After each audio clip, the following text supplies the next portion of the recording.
ನೋಡಿ, ಹಾಸ್ಪಿಟ್ಲಲ್ಲಿ ಇಲ್ಲಿವರೆಗೂ ಒಂದು ತಾಲೂಕು ಮಟ್ಟದಲ್ಲಿ ಇಷ್ಟ ಒಂದು ಆಪರೇಷನ್ ಆಗಬೇಕು ಅನ್ನೋ ಕಾನೂನು ಬಾಹಿರವಾಗಿ ಇದೆ. ಅಲ್ಲಿ ಇಲ್ಲೇನು ನಡೀತಾ ಇಲ್ಲ. ಆಮೇಲೆ ಆಮ್ಲಜನಕ ಇರೋದಿಲ್ಲ, ಆಮೇಲೆ ಆಂಬುಲೆನ್ಸ್ ಇರೋದಿಲ್ಲ, ಡಾಕ್ಟ್ರ್ ಇರಲ್ಲ, ಸೌಲಭ್ಯಗಳು ಇಲ್ಲಿ ಭಾಳ ಕುಟಿತವಾಗಿದೆ. ಆದರೂ ಈ ಹಣದ ಉದ್ದೇಶಕ್ಕೋ ಅಥವಾ ಅದನ್ನು ಒಂದು ಜನರ ದಾರಿ ತಪ್ಪಿಸೋದು ನಾನು ಏನೋ ಒಂದು ಮಾಡೋಕ್ಕೆ ಬಂದೆ ಅಂತ ಹೇಳ್ಕೊಳ್ಳೋದಕ್ಕೋಸ್ಕರ ಇವತ್ತು ಕೆಂಪೇಗೌಡರ ಶಿಲೆ ತೆಗಿತೀವಿ, ಮರ ತೆಗಿತೀವಿ, ಮತ್ತೊಂದು ತೆಗಿತೀವಿ, ಅಂಬೇಡ್ಕರ್ ಭವನ ತೆಗಿತೀವಿ, ಹಾಸ್ಪಿಟ್ಲ್ ತೆಗಿತೀವಿ, ಎಲ್ಲ ತೆಗೆದುಬಿಟ್ಟಿದ್ದಾರೆ.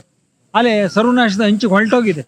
ಈಗ ಉಳಿದಿರೋದು ಕೆಂಪೇಗೌಡರ ಶಿಲೆ. ಇವತ್ತು ಮರ ಕಡಿದಂಗೆ ಆಗಿರುವಂಥ ಹೈಕೋರ್ಟ್ನ ಆದೇಶ ಇರೋದ್ರಿಂದ ಇವತ್ತು ಕೆಂಪೇಗೌಡರ ಮೂರ್ತಿ ಆದರೂ ಇಲ್ಲಿ ಚಿರಾಯುವಾಗಿ ಇರಬೇಕು ಅನ್ನೋದು ಒಂದು ಎಲ್ಲರ ಆಶಾಭಾವನೆ. ಸರ್, ಈಗ ಮರ ಕಡಿಯೋದಕ್ಕೆ ಮತ್ತೆ ಹಾಸ್ಪಿಟಲ್ ಕಟ್ಟೋದಕ್ಕೆ ಎಲ್ಲದಕ್ಕೂ ಶ್ರೇಷ್ಠ ಆಗಿದ್ದೀರಾ, ಆದ್ರೂ ಎಂತಕ್ಕೆ ಮೂರ್ತಿನ ಕೆಡವಬೇಕು? ಇವತ್ತು ಕೆಂಪೇಗೌಡರ ಕಂದಕ ಮುಚ್ಚುವಾಗ ನಾನು ತಡೆದಂಥ ವಿಷಯ. ಕೆಂಪೇಗೌಡರ ಕಂದಕಕ್ಕೆ ಹೈಕೋರ್ಟಿಗೆ ರಿಟ್ ಹಾಕಿದ್ಮೇಲೆ ಏನು ಮಾಡಿದ್ರು, ಕೆಂಪೇಗೌಡರ ಶಿಲೆನೇ ತೆಗೆದುಬಿಡಬೇಕು ಅಂತೇಳಿ ಅವರು ಹಠಕ್ಕೆ ಬಿದ್ದು ಮಾಡ್ತಾ ಇರುವಂಥ ಕೆಲಸ ಬಿಟ್ಟರೆ ಅಭಿವೃದ್ಧಿ ಹೆಸರಿನಲ್ಲೂ ಮಾಡ್ತಾ ಇಲ್ಲ.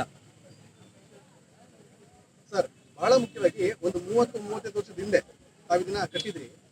ಈ ಒಂದು ಬಾಲಕೃಷ್ಣ ಅವರ ಟಾರ್ಗೆಟ್ ಕೆಂಪೇಗೌಡರ ಪ್ರತಿಮೆನ ಅಥವಾ ಎಚ್ ಎಂ ಕೃಷ್ಣಮೂರ್ತಿ ಅವರ ಅಂತ ಅವ್ರಿಗಿರೋ ಟಾರ್ಗೆಟ್ ಎಚ್ ಎಂ ಕೃಷ್ಣಮೂರ್ತಿ ಅವರು. ಆದರೆ ಇವತ್ತು ಕೆಂಪೇಗೌಡರ ಹೆಸರಲ್ಲಿ ಮಾಡ್ದಲ್ಲ, ಕೆಂಪೇಗೌಡರನ್ನೇ ತೆಗೆದುಬಿಟ್ರೆ ಕೃಷ್ಣಮೂರ್ತಿ ಅವರು ಮಾಗಡಿಗೆ ಬರಲ್ಲ ಅನ್ನೋದು ಅವರ ದುರಾಲೋಚನೆ.